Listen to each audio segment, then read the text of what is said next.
permisi Bu. Waalaikumsalam, silakan masuk Mbak, silakan Ya, duduk. terima kasih. Ini dengan Mbak siapa ya? Oh, saya dengan Mbak Farah yang tadi malam WA Ibu itu. iya, iya. Mbak Farah yang bikin janji sama Ibu ketemu Iya, hari betul. ini ya? Oke, baik Mbak Farah. Sebelumnya Mbak Farah boleh memperkenalkan diri Mbak Farah terlebih dahulu karena semalam kan cuma sekilas saja. Mbak Farah ini dari mana, dari kelas berapa? Oke, jadi nama saya Farah Ibrahimi dan saya sekarang sudah kuliah semester 5 Bu di Universitas PGRI di Buana Surabaya sini. Dan saya juga kuliahnya ini kelas pagi. Oke, Mbak Farah ini tinggal di mana? Oh, saya di Rian. Oh, Krian, ya cukup jauh ya, lumayan jauh kesininya. Iya. Gimana, lancar tadi jalannya? Alhamdulillah sih, tapi ya agak macet sih karena hari Senin ya. Iya, heeh. Oke, baik kalau begitu. Gimana nih kabarnya Mbak Farah? Alhamdulillah saya baik-baik saja. Kalau Ibu sendiri gimana kabarnya? Alhamdulillah Ibu juga baik. Sebelumnya Mbak Farah boleh duduk yang nyaman dulu. Oh iya. Sudah. Ya, oke.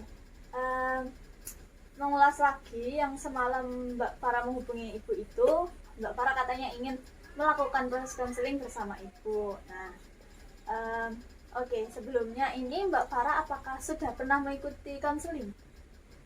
Sudah sih Bu, dulu waktu SMK itu sudah pernah.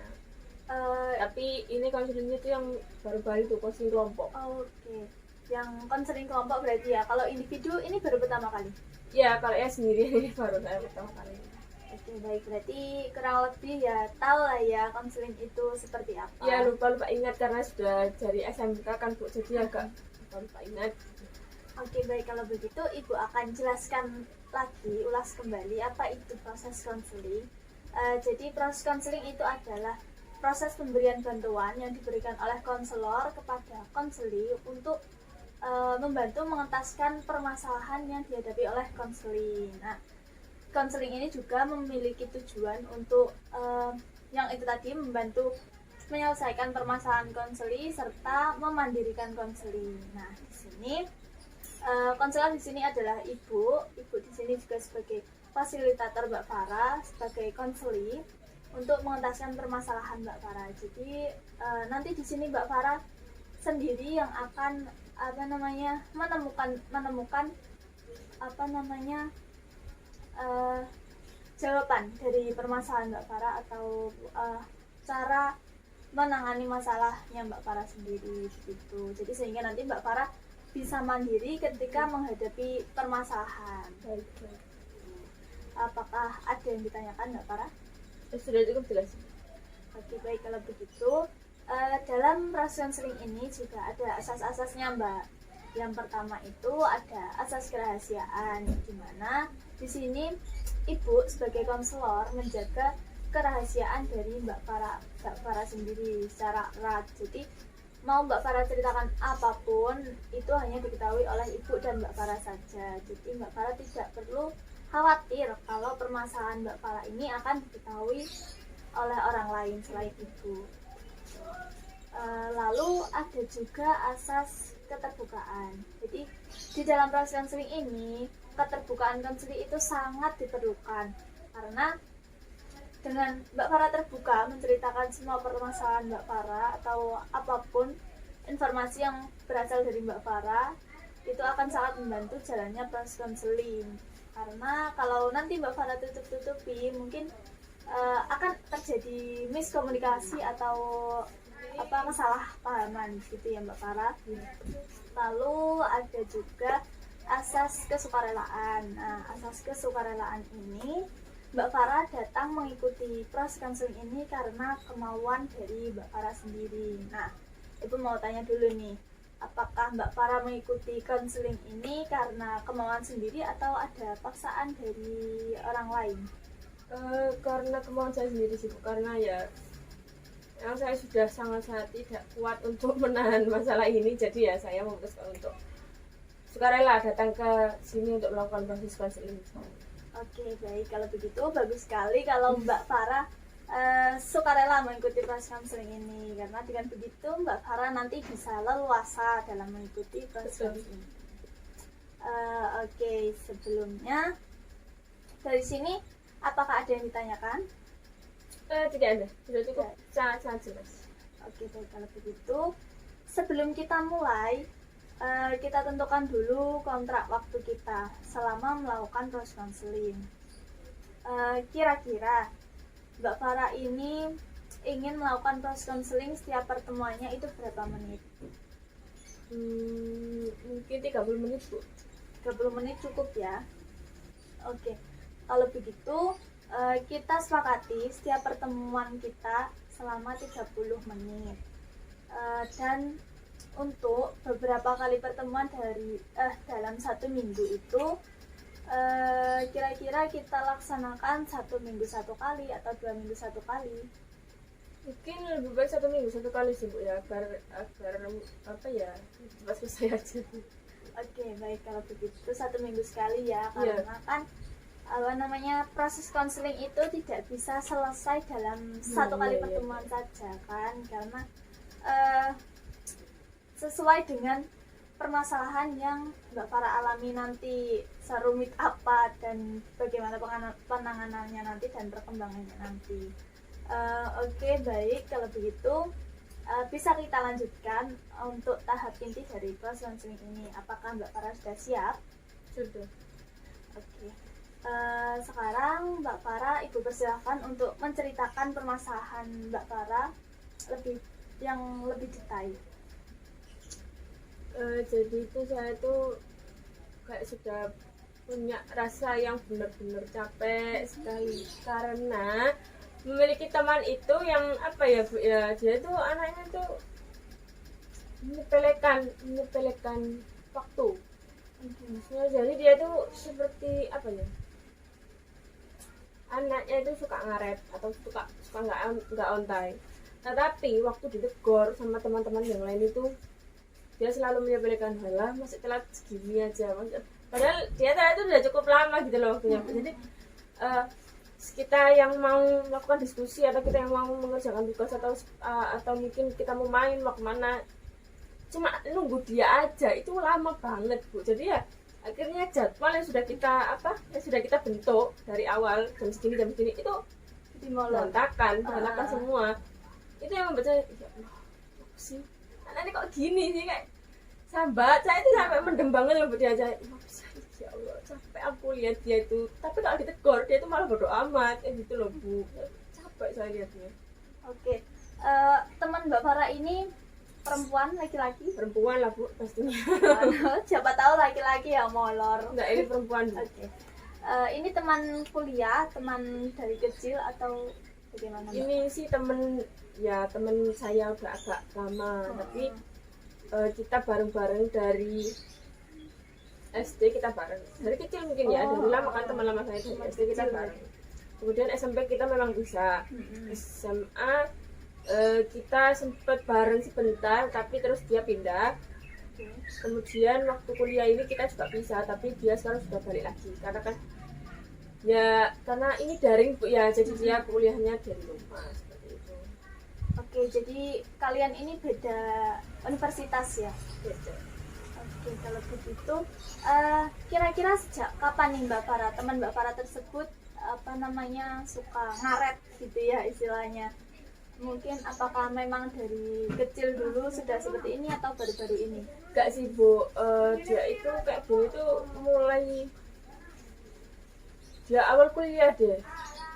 Mulai awal kuliah? Berarti ya baru beberapa tahun belakang ini ya? Iya, jadi karena ya kalau kan memang kita kuliahnya beda dan dia kuliahnya juga di luar kota kan. Nah, waktu dia pulang itu selalu kalau kita mau janjian main atau kita mau janjian kemana gitu kan bareng-bareng, itu kok tumben ngaret gitu loh. Mesti terakhir sendiri datangnya, tumben kok. Saya juga bertanya-tanya kan, kenapa dia kok ngaret, kenapa kok dia. Terus setelah saya biarkan saja kan, awalnya saya biarkan, ya sudah, mungkin memang ada urusan di rumah yang belum selesai, tapi kok keterusan. Saya mikir kayak gitu, terusan sih anak ini ngaret, gak pernah on time, saya mikir gitu kan. Terus ternyata itu saya iseng-iseng apa nanya, lah bisa Maret, kenapa kamu kok nggak on time kayak gitu kan. Iya. Terus kebiasaan soalnya dulu di sana kan dia kuliahnya di mana, di Jogja. Biasa soalnya di sana juga teman-temanku ya, teman-temanku juga nggak apa namanya, banyak yang nggak on time juga, misalnya kayak ya bisa agak bolos sedikit kayak gitu, jadi ya dia kebawa akhirnya. Oke, jadi gara-gara kebiasaan di Iya, lingkungan betul. kuliahnya ya. Oke, berarti memang dasarnya dia sebelumnya nggak seperti itu, jadi kebawa kebiasaan Betul. jadi seperti ini sekarang. Oke, baik, Ibu ngerti sekali bagaimana perasaan Mbak Farah kalau punya teman yang ngaret gitu. Soalnya Ibu juga adalah beberapa teman yang kayak gitu. Sebelumnya apakah Mbak Farah sudah pernah memberikan pengertian atau bagaimana? Sebelumnya sih saya cuma tanya Bu, ya tadi kan saya cuma tanya, kenapa sih kamu kok ngaret ke on time kayak gitu, kok nggak on time maksudnya kayak gitu kan. Terus ya karena kebawa, ya karena dari dari awal kuliah tuh teman-temanku juga nggak memperdulikan Pak aku ngaret Pak enggak kan, nggak peduli kayak gitu kan, jadi dia ya semaunya sendiri seperti itu. Oke. Jadi kan Mbak Farah sudah tahu ya alasan dari teman Mbak Farah kok seperti itu sekarang, kenapa. Mungkin kira-kira menurut Mbak Farah ini bagaimana biar teman Mbak Farah itu bisa membiasakan diri selama bersama dengan Mbak Farah dan teman-teman Mbak Farah gitu. Kira-kira apa yang bisa Mbak Farah lakukan ke teman Mbak Farah yang molor itu? Apa ya, dia itu anaknya soalnya bodo amat, enggak kayak ya bodo amat gitu loh anaknya dia. Jadi biasanya juga mau ngasih apa ya, kayak ngasih ancaman ke dia gitu, kayak cuma dia bukan bodo amat kayak gitu. Terus ya mungkin kalau yang dia lakukan ya waktu kita ada janjian berembuk nih mau keluar di sini, kalau dia nggak datang ya kita tinggal. Oh begitu. Iya. Kalau dia udah mungkin kita masih bisa toleran sekitar 5-10 menit Bu ya. Kalau di atas itu mungkin teman saya dan teman-teman yang lain terus tinggal aja gitu. Oke Mbak Farah, mungkin Mbak Farah gimana ya, kalau langsung ditinggalkan kayak agak kasihan juga ya, masa saya jarang ketemu gitu kok, sekarang giliran mau keluar bareng ditinggal gitu. Mungkin kira-kira ada rancangan lain yang bisa Mbak Farah lakukan untuk membuat teman Mbak Farah ini sadar gitu, buat janganlah ngaret lagi gitu, on time gitu. Soalnya kan kita keluar bareng-bareng nih, bukan keluar sendiri sama keluarga sendiri gitu. Gimana ya, karena ya itu di lubuk anaknya itu kayak dulu sebelum aku telat, aku kayak ya karena kebiasaan tadi loh. Jadi sekalipun kita hanya memberi warning atau hanya memberi ancaman saja sama dia, itu ya saya juga bakal bodo amat Bu kayak gitu. Jadi kayak ya teman-teman yang lain juga capek gitu sebenarnya sama dia. Tapi saya juga berusaha untuk sabar sih, maksudnya kadang-kadang juga saya tanya setiap jangan itu saya selalu tanya, kenapa kamu ya karena aku kebangunnya kesiangan lah, karena aku mager lah, karena aku gitu lah.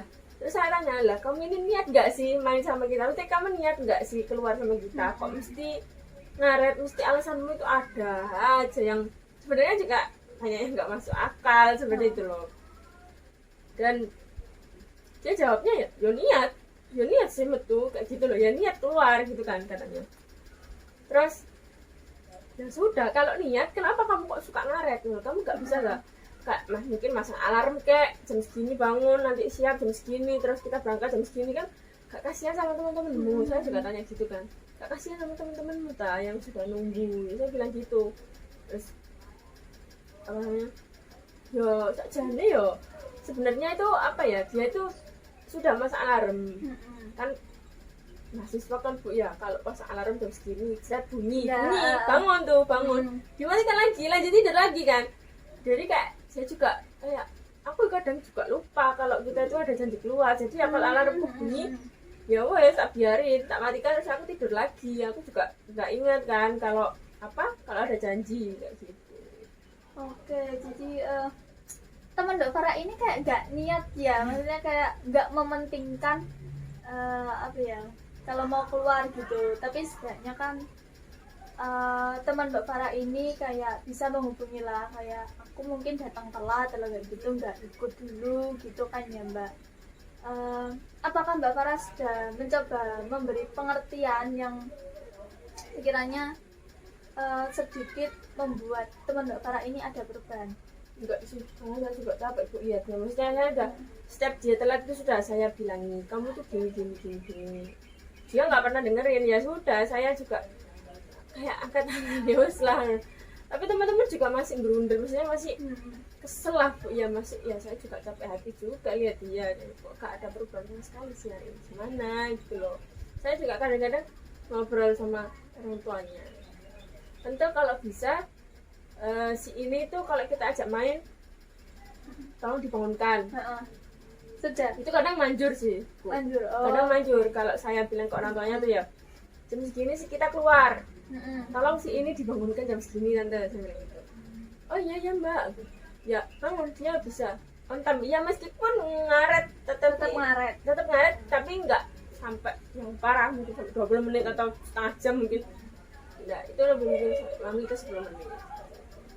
Oke, jadi dari yang Mbak Farah katakan tadi, Mbak Farah juga sudah seperti memberikan sedikit pengertian setiap setiap teman Mbak Farah itu ngaret, dan tadi juga Mbak Farah sudah mencoba untuk melobi orang tuanya biar bisa langsung betul, membangunkan si teman Mbak Farah itu tadi. Mungkin Mbak Farah ya bisa memberikan pengertian dulu, atau mungkin mengingatkan sehari sebelumnya atau gimana gitu, sudah pernah dilakukan?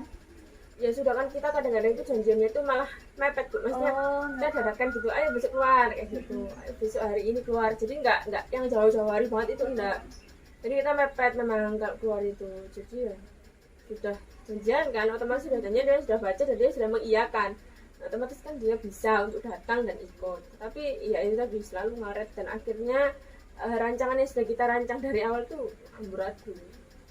Oke, berarti apa yang dilakukan teman Mbak Farah ini juga bisa dibilang merugikan Mbak Farah dan teman-temannya yang lain ya. Jadi waktunya terbuang, terus waktunya habis buat nunggu teman tadi, terus jalan pun juga perlu waktu ya kan, sampai sana, sampai tempat tujuan itu bisa sebentar doang terus balik lagi. Kira-kira enaknya kalau masih terus seperti itu, Mbak Farah, apa yang bisa Mbak Farah lakukan? Ya mungkin saya akan mengajak teman-teman saya yang lain untuk untuk bareng-bareng ngasih dia pengertian untuk bersama-sama, karena kan hanya saya saja itu dia nggak mau kayak sudah beramal. Nah ini kita mungkin saya bisa ngajak teman-teman saya untuk datang ke rumahnya bareng-bareng tuh, terus kita ngobrol-ngobrol deh. Nah di situ nanti mungkin bisa kita kasih pengertian atau kita sedikit tegur lah. Oke. Jadi di sini Mbak Farah sudah menemukan sendiri solusi dari permasalahan Mbak Farah dan teman-teman ini ya.